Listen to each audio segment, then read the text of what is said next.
The morning started like any other morning on Hanul Station. The artificial sun began to glow brighter in the habitat dome, and people started their daily routines. Children ran to school. Workers headed to their jobs. The smell of fresh bread came from the bakery on level 3. Commander Deho stood on the bridge of his patrol ship, the Morning Star. He watched the station through the large window. 50,000 people lived there. His wife worked in the medical center. His son was in the elementary school. This was home. "Sir, we have unknown ships coming out of jump space," said Lieutenant Bora from her station. Her voice was calm, but Deho heard the worry underneath. "How many?" Deho walked to the scanner display. 15. "No. 20. They're big, sir. Really big."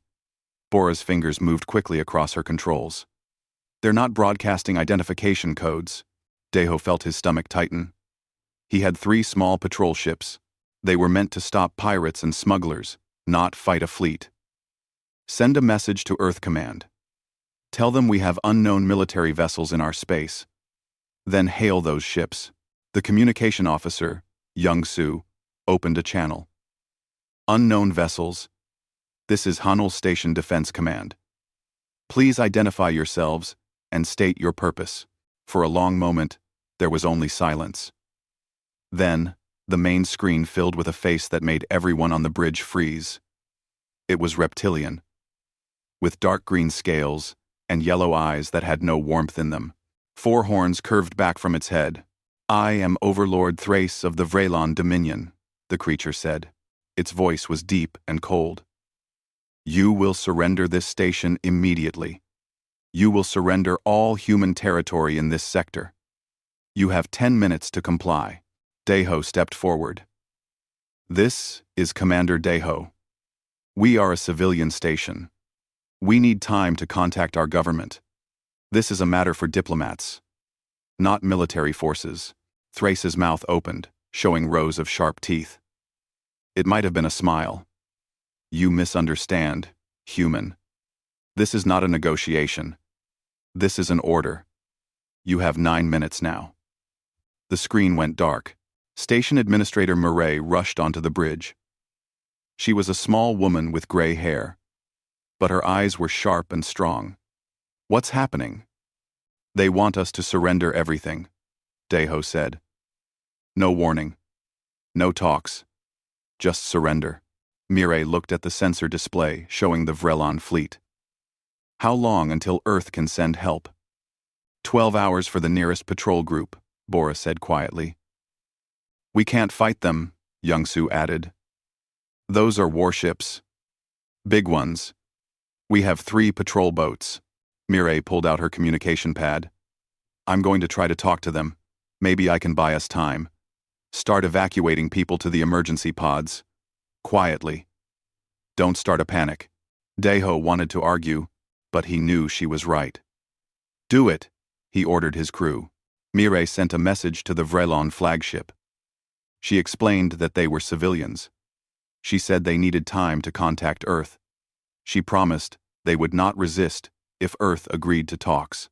She used every diplomatic word she knew. The answer came in the form of weapons fire. A bright red beam struck the station's outer ring. Metal tore apart. Air rushed out into space.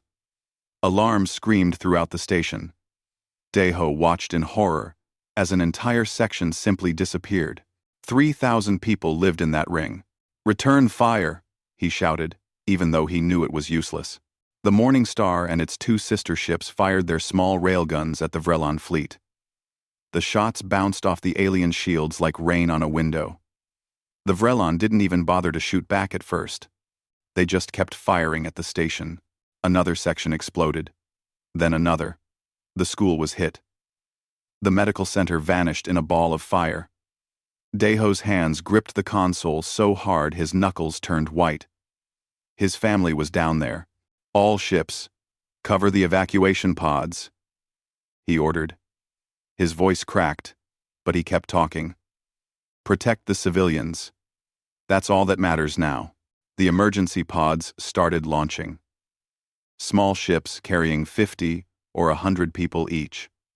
They scattered in every direction, jumping to random coordinates. The Vrelon let them go. They were too busy destroying the station. Mireille appeared on Deho's screen. Behind her, he could see smoke and sparks. Deho, I'm putting my daughter Nari on Pod 17. Get your family out. That's an order. What about you? Deho asked. I'm the station administrator. I'll be the last to leave. She smiled, but her eyes were wet. Take care of them. Tell them what happened here. Tell Earth. Tell Earth. The screen went dead. Deho's ship shook as a Vrelon beam grazed its shields. Sir. Shields at 30%. Bora reported. We can't take another hit. OP. OP8. OP8. OP8. OP8. OP8. OP8. OP8. OP8. OP8. OP8. Keep covering the pods, Deho said. He sent a quick message to his wife's communicator, praying she would get it. Get to a pod. Any pod. Go now. I love you. He never knew if she received it.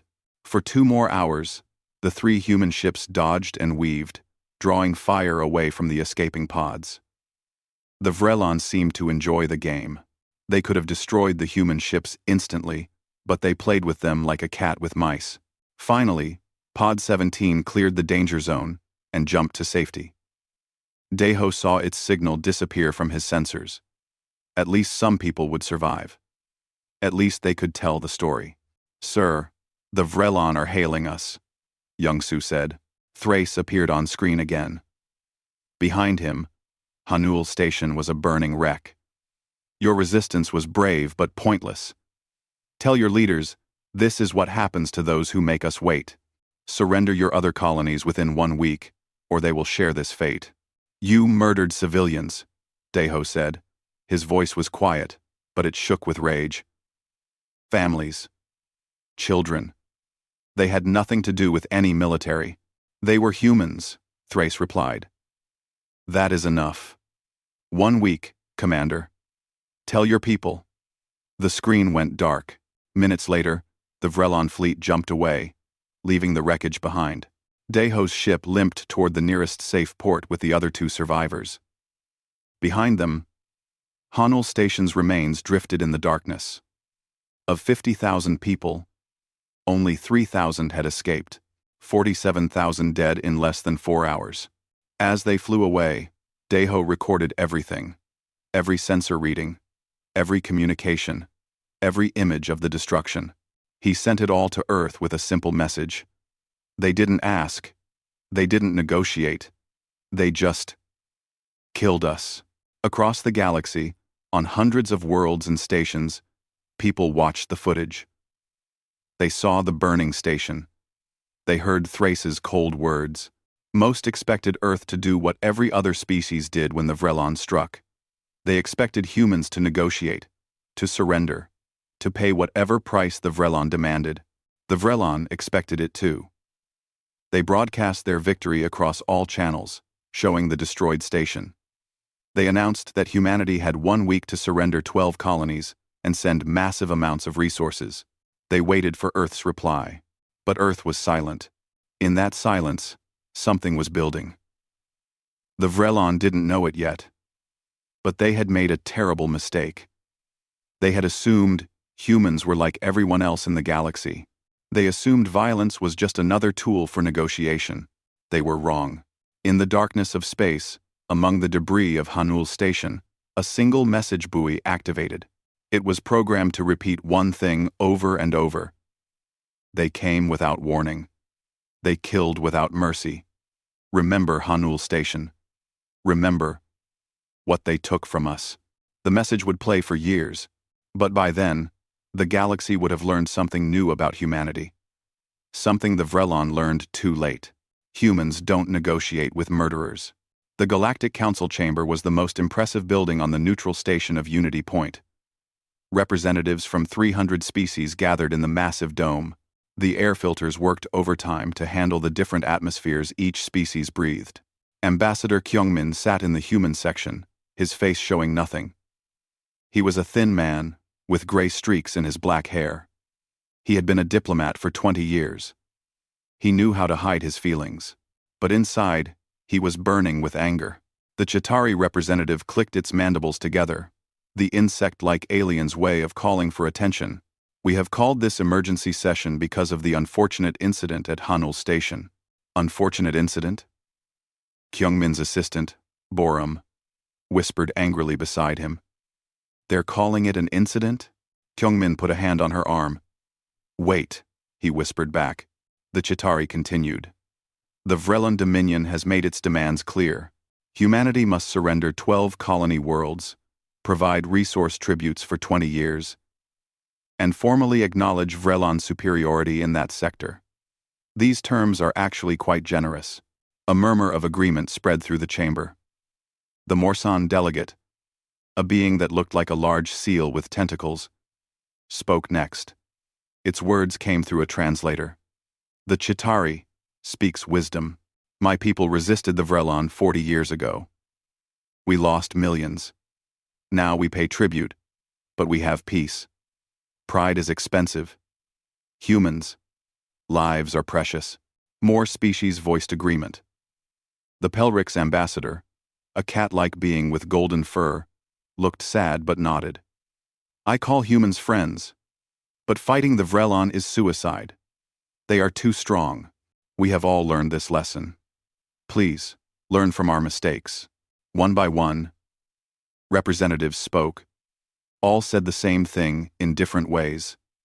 Accept the terms, surrender the colonies, pay the tribute. This was how things worked in the galaxy. The strong took what they wanted. The weak paid to survive. It was simply reality. Finally, the council leader, an ancient Dracon with silver scales, turned to Kyungmin. Ambassador, we understand you need time to contact your government, but please understand, the Vrelon have given you only 1 week. Delay makes things worse. We all urge Earth to accept these terms quickly. Kyungmin stood slowly.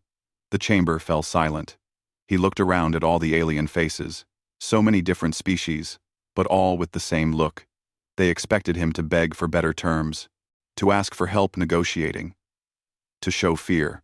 We will provide our response within 72 hours, Kyungmin said. His voice was calm and cold. The council leader looked relieved. Excellent. We will prepare mediators to help with the negotiation process. There will be no negotiation, Kyungmin said. We will provide our response in 72 hours. That is all. He sat down. Around him, aliens looked confused. Did that mean Earth would accept the terms without negotiation? That would be unusual, but efficient. As the session ended, several ambassadors approached Kyungmin. They offered advice. They shared stories of their own defeats. They genuinely seemed to think they were helping. Kyungmin thanked them politely and said nothing important. Only the Pelric's ambassador seemed worried. Kyungmin, my friend, what is Earth planning? You'll see in 72 hours, Kyungmin replied. Please don't do anything foolish. The Vrelon are not bluffing. They will destroy more colonies. Kyungmin looked at his friend. They murdered 47,000 civilians. Do you really think we're going to pay them for that? The Pelric's ears went flat against its head. Oh no. You're going to fight them. In 72 hours, you'll have your answer. Kyungmin walked away. While the Galactic Council debated, Earth was moving. In orbit around the moon, Admiral Taejin stood on the bridge of the dreadnought Retribution. He was a tall man with scars on his hands from his years as a fighter pilot. Now, he commanded the largest ship in the human fleet. Status report, he ordered. His first officer, Captain Jeho, read from a datapad. 140 ships ready to move. That's everything we can pull from home defense without leaving Earth unprotected. The strike carriers Thunder and Indomitable are loaded with fighters. Marine battalions are embarked and ready. And Captain Heejin? The Silent Wing entered Vrelon space 6 hours ago. She's already transmitted target coordinates for their main shipyards, command stations, and fleet anchorages. Taejin nodded. Captain Hagen commanded the best stealth ship in the fleet. She was also the best intelligence officer they had. If anyone could map Vrelon defenses, it was her. "Admiral, permission to speak freely?" Jeho asked. "Always. Sir, the Vrelon home fleet has over 300 ships. We'll be outnumbered more than 2-1. A lot of our people are going to die." Tajan looked out at the fleet assembling around them. Each ship carried hundreds of crew members. Many would not come home. He knew that. They knew that. "Do you have family, Jeho?" "A daughter. She's 7. Imagine someone came to her school. Imagine they destroyed it without warning, killed her and all her friends, then demanded you pay them for doing it." Tajan's voice was hard. "What would you do?" Jeho's jaw tightened. "I'd kill them, sir." "Exactly. The Vrelon think violence is just a negotiating tool. They think if they hit us hard enough, we'll surrender. They don't understand that some lines can't be uncrossed." Tajan pulled up a hologram showing Hanul Station's destruction. "They crossed the line. Now, they'll learn what that means." Deep in Vrelon space, Haejin watched from the shadows. Her ship, the Silent Wing, was painted black and covered in sensor-absorbing materials. It was small, holding only a crew of 15, but it could go anywhere unseen. "That's the 4th shipyard," said her sensor officer, Donghyun. "Marking location now." Haejin studied the massive construction facility. Dozens of Vrelon warships were being built there. She marked it for destruction. "What else do we have?" 3 command and control stations, 7 fleet anchorages, and the main military academy on their homeworld. Donghyun paused. "Captain, I'm also seeing civilian areas mixed in with some of these targets. Mark the civilian zones as no-fire areas," Haejin ordered immediately. "We're not them. We only hit military targets, even if it means some of their military survives. Even then, we're here to stop them from murdering civilians, not become murderers ourselves." For 48 hours, the Silent Wing mapped every major Vrelon military asset. Haejin sent the data back to Admiral Tajan in encrypted bursts. The Vrelon never knew she was there. On Unity Point, Ambassador Kyungmin spent the waiting time preparing. He didn't sleep much. He reviewed the attack plan. He wrote messages to his family. He prayed that Earth was making the right choice. Borum found him in his office at midnight. "Sir, you should rest." "I will. After." He looked at her. "Borum, what we're about to do, the galaxy won't understand. They'll think we're crazy or bloodthirsty. Does it matter what they think? It might. We'll need allies eventually." Borum sat down across from him. "Sir, I had a cousin on Hanul Station. She was a teacher. 8-year-old children in her class. I don't care if the galaxy understands. I care that they know we won't accept this, that there are consequences." Kyungmin nodded slowly. 72 hours are almost up. Across the galaxy, intelligence services were scrambling. The human fleet had left Earth's orbit. Every sensor, platform, and spy satellite tried to track where they went, but humans had learned stealth from their years of space exploration. The fleet simply disappeared. The Vrelon laughed when they heard. "Let them hide. In 4 days, we attack another colony if they don't surrender." The Chitauri government sent urgent messages to Earth. "Please, reconsider. Accept the terms. We will help negotiate better conditions."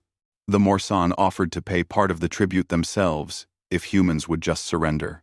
Even the Pelrics, humanity's friends, sent a message. "We're ready to help evacuate your colonies. Please don't fight. Please." Earth stayed silent. On the Vrelon homeworld, Overlord Thrace relaxed in his palace. His victory over the humans had increased his status. Soon he would be Grand Overlord. Humans were weak, like all the other species. They would surrender. They always did. His communication officer entered nervously. "Overlord, the human deadline is in 1 hour." "Good. Prepare to broadcast my acceptance of their surrender. Make sure all the galaxy sees human weakness. Yes, Overlord. The hour passed.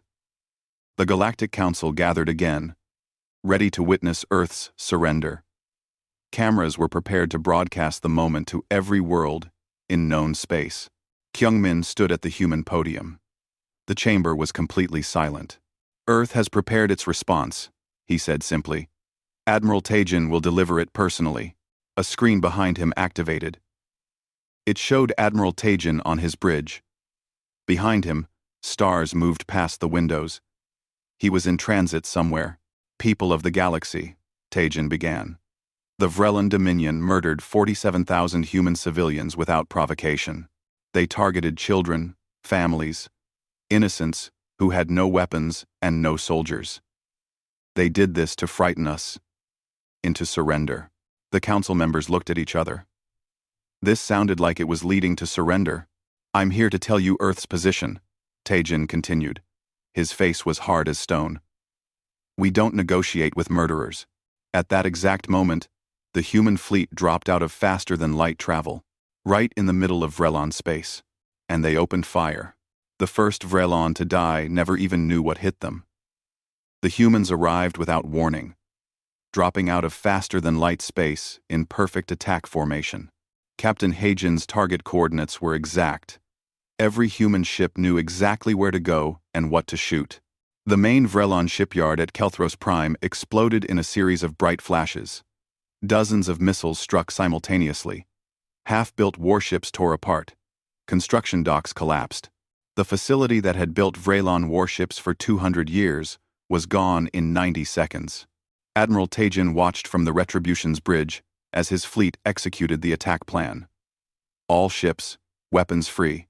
Remember the rules of engagement. Military targets only. No civilian casualties. Sir, Vrellan Defense Fleet is responding, reported Captain Jeho. 60 ships moving to intercept. Wait. Sensors show more coming. We're seeing over 200 vessels now. They'll have 300 soon, Taejin said calmly. Execute Plan Delta. Send in the fighters. From the carriers, Thunder and Indomitable, fighter squadrons launched. 200 small, fast craft screamed toward the Vrellan fleet. Each carried a single pilot and enough missiles to damage a warship. Lieutenant Sujin led the first squadron. She was 26 years old and had trained for this her entire adult life. Now, it was real. Behind her flew 11 other fighters, their pilots ready. Gold Squadron, this is Gold Leader, she said into her comm. We're going straight at them. Don't try to dance. Hit them hard and fast. Gold Leader, this is Gold 7. They're so big. Our missiles won't even scratch them. We're not trying to destroy them, 7. We're trying to hurt them. Make them bleed. Make them angry. Make them chase us away from our big ships. The Vrellan warships were massive, 5 times larger than human destroyers. Their shields glowed as they powered up weapons. They looked unstoppable. Sujin dove her fighter straight at the nearest Vrellan battleship. Alarm warnings screamed in her cockpit. Her fighter's computer was begging her to turn away. She ignored it. At the last possible moment, she fired all 6 of her missiles at point-blank range and pulled up hard. 5 missiles hit the Vrellan shields. They flared and dimmed. The 6th missile got through and struck the hull. It didn't destroy the ship, but it left a burning scar across its side. See? Sujin shouted to her squadron. They can bleed. The other fighters followed her lead. They didn't try to fight carefully or safely. They attacked like wolves, fast and aggressive. The Vrellan had never faced anything like it. Most species fought cautiously, trying to minimize losses. Humans fought like they didn't care if they died, as long as they hurt the enemy. Gold 7 took a direct hit from a Vrellan beam weapon. The fighter exploded instantly. Sujin felt her heart clench, but she kept fighting. For Hanul, she screamed, and fired again. On the Indomitable, Battle Coordinator Junho watched the fight unfold across multiple screens. His job was to see everything and direct the battle like a conductor leading an orchestra. Every ship was an instrument. Every squadron was a voice in the symphony of war. Battle Group 3. Move to support the carriers. Battle Group 1. Focus fire on that command ship. Don't let it coordinate their defense. The human ships moved in perfect coordination. They had trained together for years.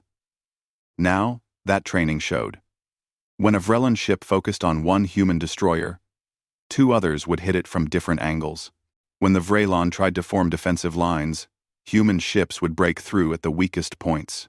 The Vrellan had more ships. They had bigger ships. They should have been winning, but they were losing. "Sir, we're reading massive Vrellan reinforcements jumping in," reported a sensor officer. 40 more ships. No, 60. They're bringing everything. Junho studied the tactical display. Yes, this would be expensive. But they had planned for this. Send the signal. Execute hammer drop. 2. Alder Daptade. Daptade. In orbit above the Vrellan homeworld, 3 human ships that had been hiding behind the planet's moon suddenly appeared. They were bombardment vessels, designed for one purpose: hitting ground targets from space. Colonel Minho commanded the Marine detachment aboard the lead ship, the Anvil. He watched as the bombardment coordinates locked in. Every target had been carefully chosen by Heijin. Military Academy. Command bunker. Weapons research facility. Missile bases. Not one civilian building was on the list. "Commence bombardment," ordered the Anvil's captain. Railgun rounds fell from orbit like the hammer of an angry god. Each projectile was just a solid piece of metal. But traveling at orbital speeds, they hit with the force of small nuclear weapons. The Vrellan Military Academy, where young soldiers learned to conquer and kill, vanished in a crater half a mile wide. On the surface, alarms screamed across every Vrellan city. Their homeworld was under attack. This was impossible. This had never happened. The Vrellan were always the attackers, never the attacked. Overlord Thrace stared at the reports in disbelief. How? How did they get past our defenses? "They didn't come past them, Overlord," his tactical officer said, his voice shaking. "They came through them. They're hitting everything at once. Our shipyards are destroyed. Our orbital defenses are gone. They're bombarding our military installations on the ground. What about our fleet? Fighting." "But Overlord, they're fighting like nothing we've ever seen. They don't retreat when damaged. They don't try to preserve their ships. They just keep attacking." Thrace pulled up a video feed from one of his warships. He watched as 3 human destroyers attacked one of his battleships. The human ships were smaller and should have been afraid. Instead, they surrounded the Vrellan vessel and fired from all sides. When one human ship lost its shields, it didn't run. It rammed the Vrellan battleship, exploding and taking a chunk of the enemy ship with it. "They're insane," Thrace whispered. Back in space, Admiral Teijin received the casualty reports. 23 ships destroyed, 17 damaged, over 4,000 crew members dead. The Vrellan had lost 90 ships so far, but they still had more. "Admiral, we can't sustain these losses," Captain Jeho said quietly. "We don't need to sustain them forever. Just long enough." Teijin pulled up the tactical map. "How long until the Vrellan figure out our real objective? They think we're trying to destroy their fleet. Good. Let them think that for 10 more minutes. The real objective wasn't the Vrellan fleet. It was the command and control network." Captain Heijin had identified 3 stations that coordinated all Vrellan military operations. If those stations were destroyed, the Vrellan fleet would lose its ability to work together. At exactly the planned moment, 3 groups of human ships broke away from the main battle. They had taken heavy damage getting into position, but now they were where they needed to be. Each group targeted one command station. The Vrellan realized too late what was happening. They tried to redirect their ships to protect the stations, but the bulk of their fleet was too far away, too committed to the main battle. The human ships hit the command stations with everything they had: missiles, railguns, energy weapons. One human cruiser, the Defiant, was too damaged to escape. Its captain, Commander Salmon, made a choice. She aimed her ship at the nearest command station and set the reactor to overload. This is Defiant. Tell my family I love them. Tell them we won. She closed the channel and increased speed. The Defiant struck the command station like a meteor. The reactor explosion tore through the station's core. It broke apart in a cascade of secondary explosions. All three command stations died within 2 minutes of each other. Suddenly, the Vrelon fleet was blind and deaf. Individual ships could still fight, but they couldn't coordinate. Some kept attacking, some tried to retreat, some just stopped, waiting for orders that would never come. The human fleet pressed the advantage. They were outnumbered, but now they were fighting 300 confused ships instead of one unified fleet. Lieutenant Sujin led her remaining fighters through the chaos. She had started with 12 fighters. Now she had 4, but they were still fighting. They targeted the Vrelon command ship, the massive vessel that carried Overlord Thrace when he led the fleet. The command ship's shields were weakening. Sujin saw her opening. All fighters, concentrate fire on the bridge section. We take out their leader. W. Gold leader. We don't have enough missiles left, said Gold 9. Sujin checked her own weapons. 1 missile left. Then, we use what we have. Follow me in. She dove at the command ship. The missile launched. It streaked toward the bridge and detonated against the shields. They flickered but held. Gold 9 followed. His missile hit the same spot. The shields flickered again. Gold 3 and Gold 12 fired their last missiles together. The shields collapsed. Sujin didn't have any missiles left. But she had her fighter. And her fighter was moving very fast. Gold Squadron. This is Gold Leader. It's been an honor. She aimed directly at the bridge. Leader, no, Gold 9 shouted. For Hanul Station. For all of them. Sujin closed her eyes and thought of the children who died. Then, she pushed the throttle to maximum. Her fighter pierced the command ship's hull and exploded inside the bridge. Overlord Thrace died instantly. Along with his senior officers, the Vrelon fleet began to break apart. Without their command stations and without their overall leader, captains started making their own decisions. Some tried to surrender. Some tried to run. Some kept fighting to the death. Admiral Tajin broadcast on all frequencies. Vrelon forces, this is Admiral Tajin of Earth. Your command is destroyed. Your military infrastructure is destroyed. You have one choice. Surrender unconditionally or die. You have 60 seconds to decide. On the Vrelon homeworld, the remaining generals gathered in a bunker. They looked at the tactical displays. Half their fleet was gone. Their shipyards were destroyed. Their command centers were craters, and the humans were still firing. We need to surrender, said one general. We are Vrelon. We do not surrender, shouted another. We don't have a choice. They're going to kill us all. While they argued, Admiral Tajin's 60 seconds expired.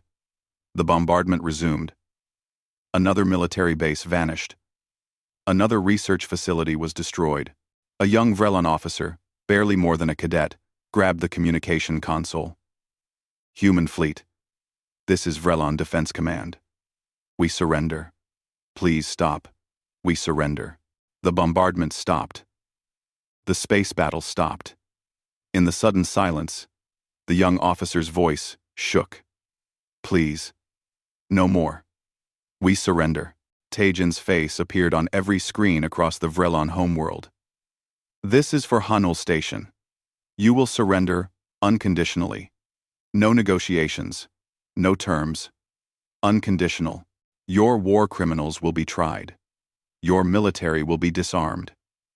If you refuse, we will continue until your military no longer exists. Do you understand? Yes. The young officer whispered. Yes. We understand. Please, Just stop. Across the galaxy, billions of beings watched in shock. The Vrelon.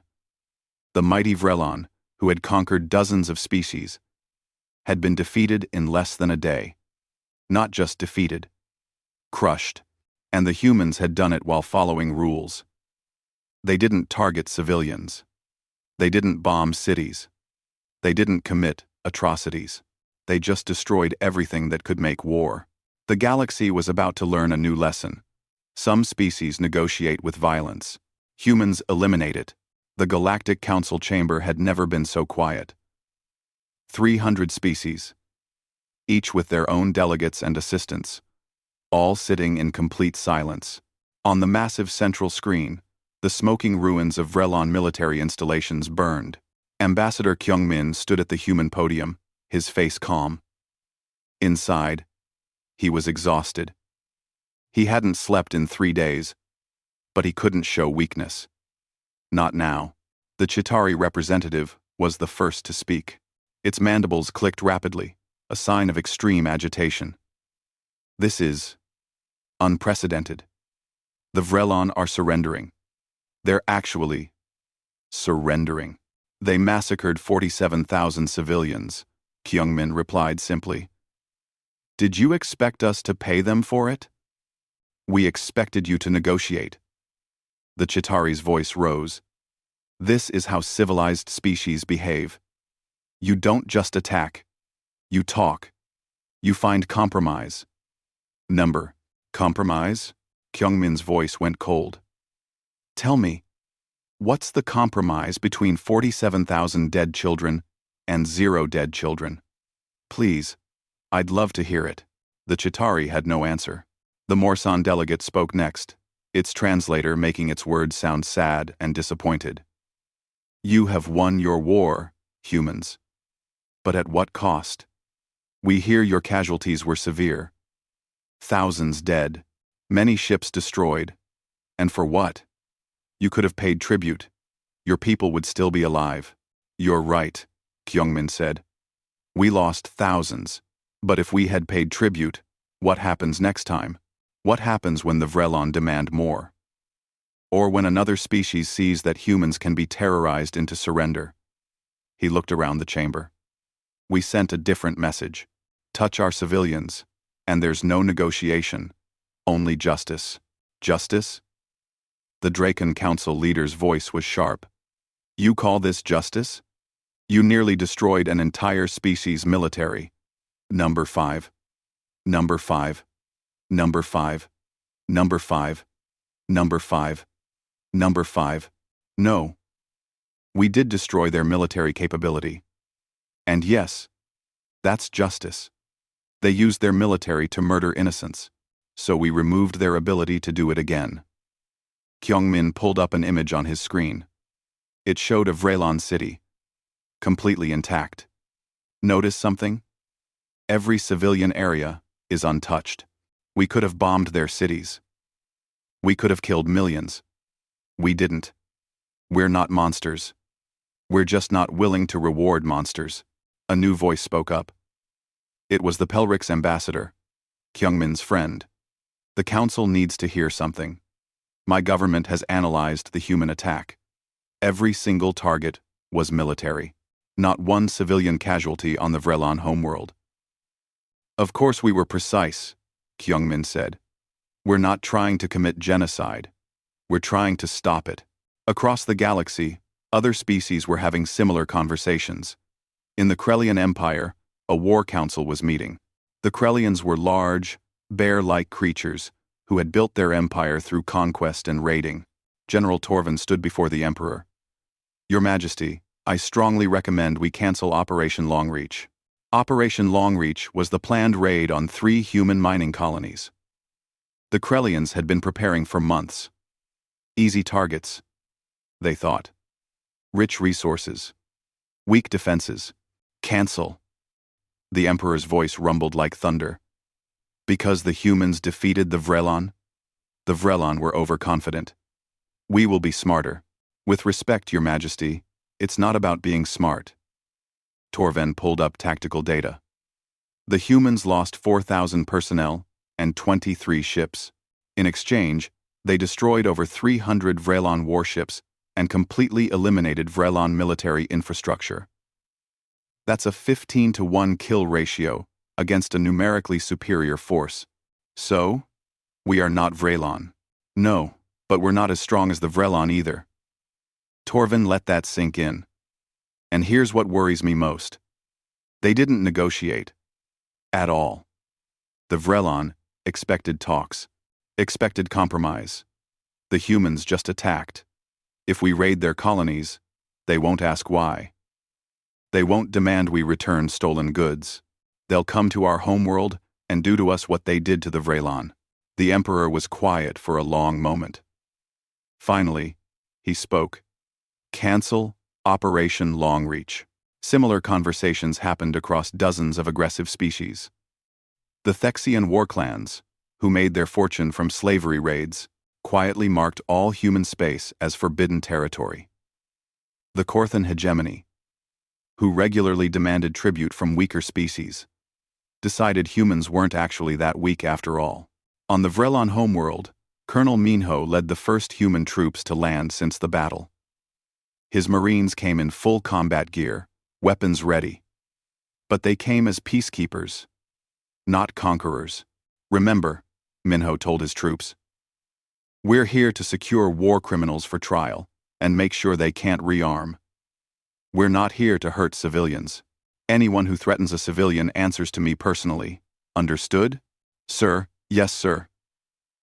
200 Marines responded. They moved through the capital city carefully. Vrelon civilians watched from windows and doorways. Some looked angry. Some looked scared. Many just looked tired.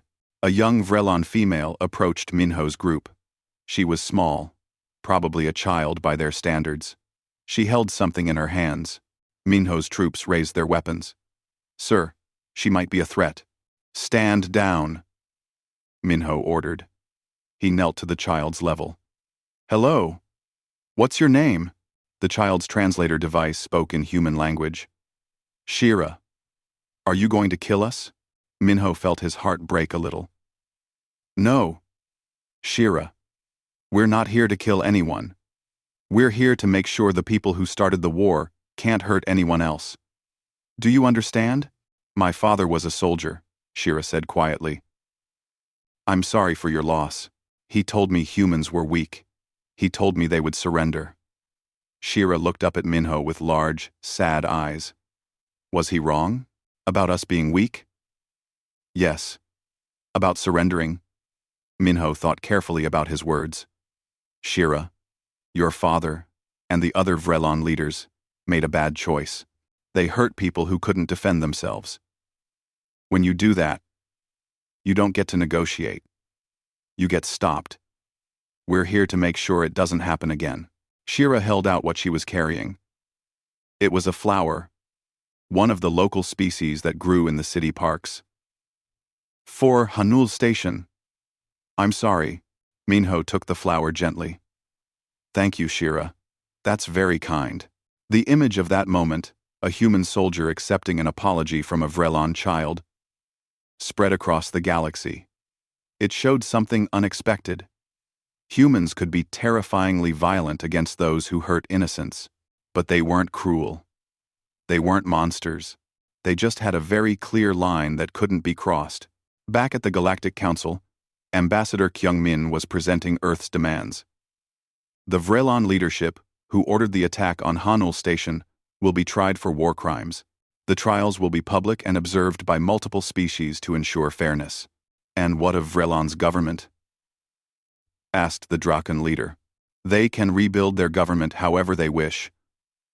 We're here to ensure justice. You'll allow them to keep their sovereignty? The Chitauri sounded surprised. Of course. We're not empire builders.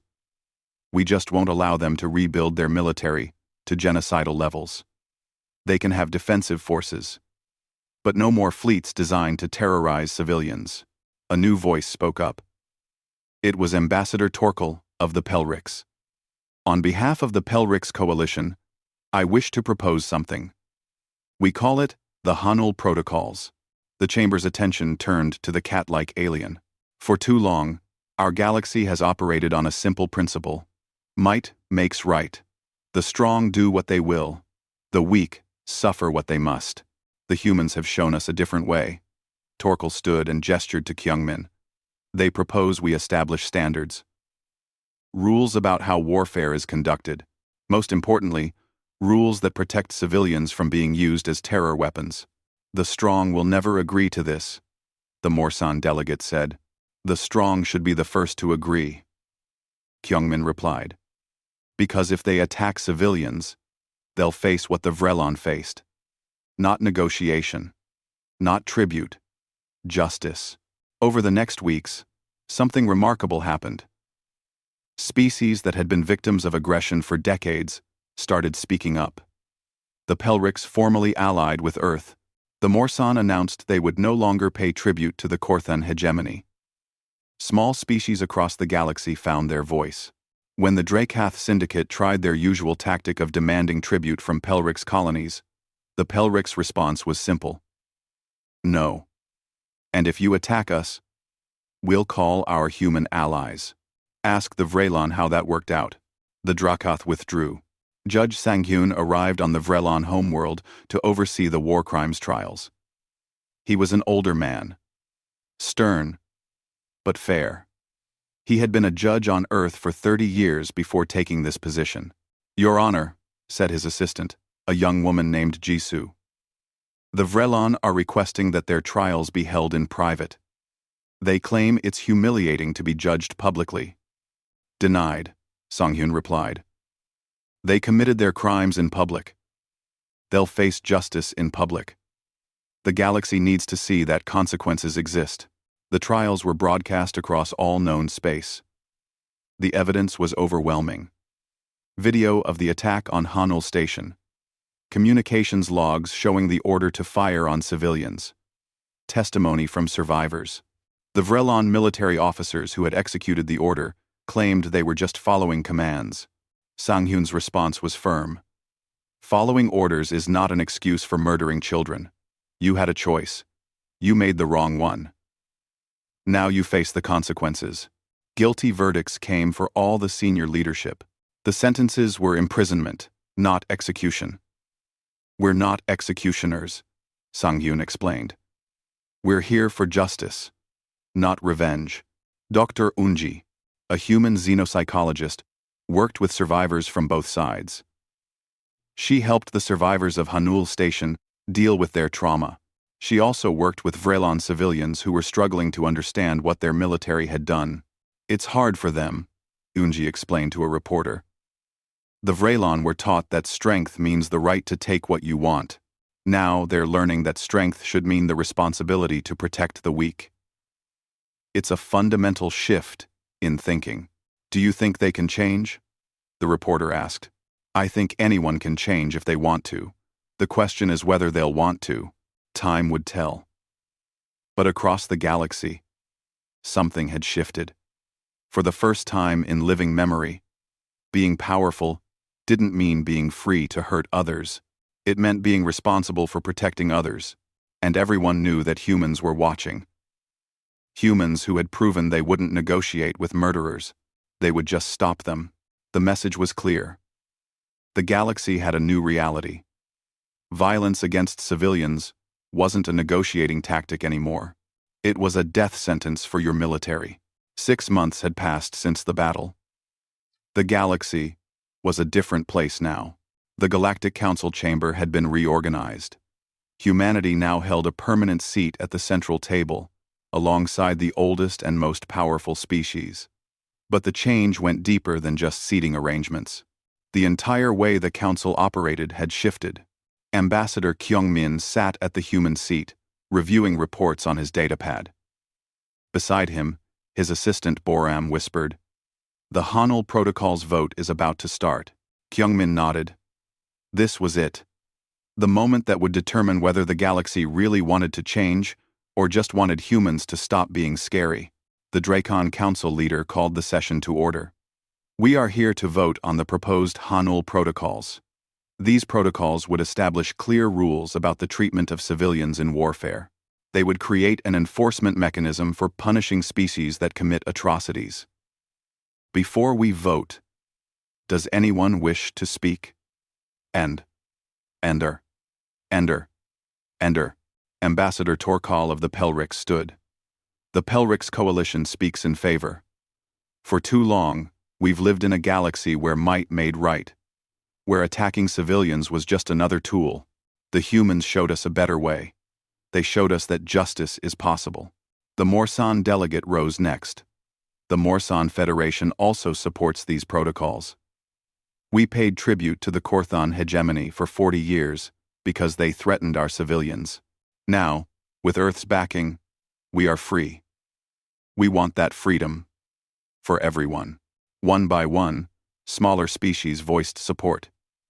They were the ones who had suffered under the old system. They saw the Hanul protocols as liberation, but not everyone agreed. The Korthon representative, a large lizard-like being, stood. The Korthon hegemony votes against. These protocols give too much power to those who would use moral judgments to interfere with legitimate sovereignty. Today, it's protection for civilians. Tomorrow, it's humans dictating how we run our own worlds. If your sovereignty depends on terrorizing civilians, then maybe it should be questioned, Kyungmin said quietly. The Korthon glared at him but said nothing more. The vote was called. Out of 300 species, 247 voted in favor. 38 voted against. 15 abstained. The Hanul protocols became galactic law. On Earth, a memorial ceremony was taking place. A huge wall of names had been built in the center of Geneva, listing all 47,000 victims of Hanul Station. Another wall nearby listed the 4,000 military personnel who died avenging them. Nari stood before the walls with Captain Heijin beside her. The little girl was 10 years old now, but she still had nightmares about that day. Heijin had become her guardian after the attack. The captain had left active military service to help the survivors rebuild their lives. My mom's name is there, Nari said, pointing to a spot on the civilian wall. I know, sweetie. Heijin replied, putting a hand on her shoulder. Did she die quickly? It was a hard question. Heijin had reviewed the station logs. She knew exactly how Nari's mother died. Administrator Mireille had stayed at her post, helping people evacuate, until the section she was in lost pressure. It took 3 minutes. 3 minutes of knowing she was going to die. But Nari didn't need to know that. Yes, Heijin lied. Very quickly. She didn't suffer. Nari nodded, accepting this. Captain Heijin, why did the aliens think we would just let them kill us? Because that's how their galaxy worked. The strong hurt the weak, and the weak paid to make it stop. They didn't understand that some things can't be fixed with payment. Like murder. Like murder, Heijin agreed. When you kill someone, you can't unkill them. Money doesn't bring them back. Apologies don't bring them back. All that's left is making sure the killer can't do it again. Is that what we did? Yes. We made sure the Vrelon couldn't hurt anyone else. A woman approached them. She was in her 30s, wearing a formal dress. Captain Heijin, I'm Jiwan. I was on Hanul Station. I wanted to thank you. Heijin shook her hand. I was just doing my job. No, you weren't. Your job was reconnaissance. You could have mapped a few targets and left. Instead, you spent 2 extra days making sure every civilian area was marked as off-limits. The Vrelon capital could have been flattened. Because of you, innocent people lived. Heijin felt uncomfortable with the praise. We're not in the business of killing innocents. That's the whole point. I know. That's why I wanted to thank you. You proved we're better than them. After Jiwan left, Nari asked, Are we better than them? We try to be. Heijin replied. We don't always succeed. But we try. On the Vrelon homeworld, things were changing slowly. The war crime trials had concluded. 15 senior officers were imprisoned for life. The Vrelon were allowed to elect a new government. They chose a civilian council rather than military leaders. The new council chairwoman was an academic named Thalira. She had opposed the war from the beginning, and had been imprisoned by the old regime for speaking against it. Now she led her people into an uncertain future. "We must rebuild," she told the Vrelon people in her first address. "Not just our cities and our economy. We must rebuild our thinking." For generations, we were taught that strength meant domination. We were taught that taking what we wanted was our right as the strong. This thinking led us to disaster. She paused, looking directly into the camera. The humans taught us a hard lesson. There is a difference between strength and cruelty. Real strength protects the weak. Real strength shows restraint. We confused cruelty with power, and it nearly destroyed us. Not all Vrelon accepted this. Some still believed in the old ways. But more and more, especially the younger generation, started to question what they had been taught. Shira, the young Vrelon girl who had given Colonel Minho a flower, was one of them. She was in school now, learning about the war in history class. Her teacher showed footage of Hanul Station's destruction, then footage of the human counterattack. "Notice," the teacher said. "The humans could have bombed our cities. They had the power, but they chose not to." "Why?" A student raised his hand. "Because they're weak?" "No," Shira said quietly. Everyone turned to look at her. "Because they're strong enough to show mercy. True strength means having the power to destroy, but choosing not to. The humans showed us what real strength looks like." Her teacher nodded approvingly. "Exactly right, Shira." Across the galaxy, a new generation was growing up with different values. Children of aggressive species were taught the lesson of Hanul Station. Children of peaceful species learned that they didn't have to accept being victims. Dr. Yunji was at the center of this educational shift. She worked with schools across dozens of worlds, developing curricula about conflict resolution, the value of civilian life, and the difference between strength and brutality. "It's slow work," she told a colleague during a video call. "Changing cultural values takes generations. But I'm seeing progress.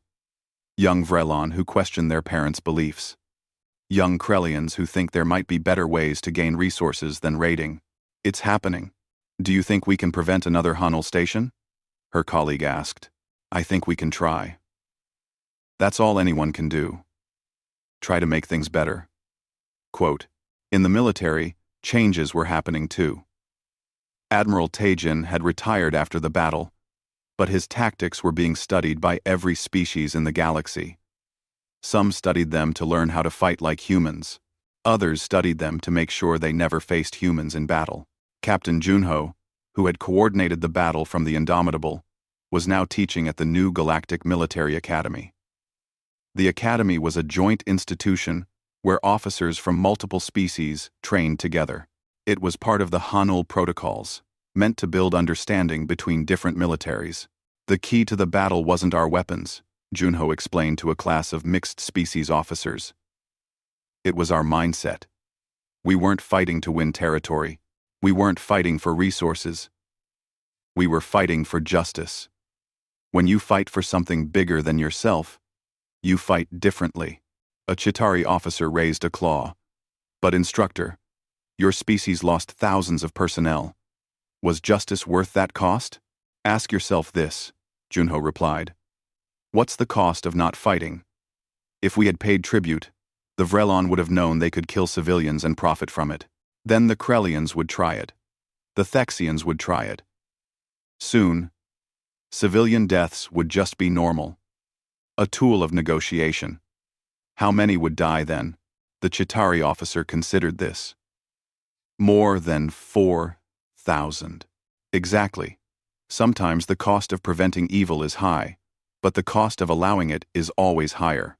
Back on Earth, politicians were debating humanity's new role in galactic affairs. Some wanted to expand human influence, to use their military success for political gain. Others wanted to return to isolation. Ambassador Kyung-min testified before the Earth Council. "We're not empire builders. We never should be. But we can't pretend atrocities don't happen just because they're far away. We have a responsibility now. A responsibility to be the galaxy's police? A council member asked skeptically. A responsibility to stand with victims. To say no when everyone else is saying, that's just how things are. The Hanul protocols only work if someone is willing to enforce them. Right now, that's us. Maybe in the future, it'll be a joint force of many species. But for now, it's us. The debate continued. But the direction was clear. Earth would remain engaged with the galaxy, not as conquerors, as guarantors. At the memorial wall, an anniversary ceremony was being held. 1 year since the attack. Survivors gathered with family members of the lost. Military personnel who fought in the battle stood in dress uniforms. Representatives from other species came to pay respects. Heijin stood with Nari again. The girl had grown taller. The nightmares were less frequent now. She was healing. Captain Heijin? Nari asked. When I grow up, I want to join the military. Is that okay? Heijin looked down at her. Why do you want to join? So I can protect people. So what happened to my mom never happens to anyone else. Heijin smiled sadly. Then yes, it's okay. Just remember something. What? The military isn't about revenge. It's about protection. There's a difference. Revenge is about making yourself feel better. Protection is about making others safe. Promise me you'll remember that. I promise. Admiral Teijin, now retired, approached the memorial. He laid a wreath at the base of both walls, one for civilians and one for soldiers. A reporter asked him for a statement. What happened here was evil, Teijin said simply. Evil that thought it could negotiate with violence. We showed them otherwise. We showed the galaxy otherwise. I hope we never have to do it again. But if we must, we will. Because that's what we've decided as a species. We don't negotiate with murderers. Oh. The reporter asked. Do you have any regrets? Teijin looked at the names on the walls. 47,000 civilians. 4,000 soldiers. I regret that it was necessary. I regret every life lost. On both sides. But I don't regret our choice. Some lines have to exist. Some things can't be tolerated. We drew that line at Hanul Station. As the sun set, lights illuminated the memorial walls. The names glowed in the darkness. Each one a person. Each one a life. Each one a reason why the galaxy had changed. In space stations across the galaxy, in schools and military academies, in council chambers and family homes, people knew those names. They knew the story. They knew that humanity had looked at evil and said, no more. They knew that the old way of doing things, where might made right and civilians were just leverage, was ending. They knew that now there were consequences. Real consequences. And across the galaxy, in 1,000 different languages, children learned a new phrase. A phrase that captured humanity's response to the unthinkable. Hanul Station stands eternal. Never again. The memorial walls would stand for centuries. The names would be remembered. The lesson would be taught to every generation. Some species negotiated with violence. Humans eliminated it. That was the promise. That was the threat. That was the new reality. And the galaxy was better for it.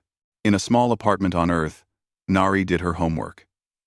On her wall was a picture of her mother, smiling on a bright day at Hanul Station before everything changed. Beside it was a recruitment poster for the Human Defense Fleet. Someday, she would join. Someday, she would help protect others. She would remember her mother. She would remember all of them. And she would make sure the galaxy kept learning its lesson. Because some things can't be negotiated. Some lines can't be crossed. And humans will always remember that. Always.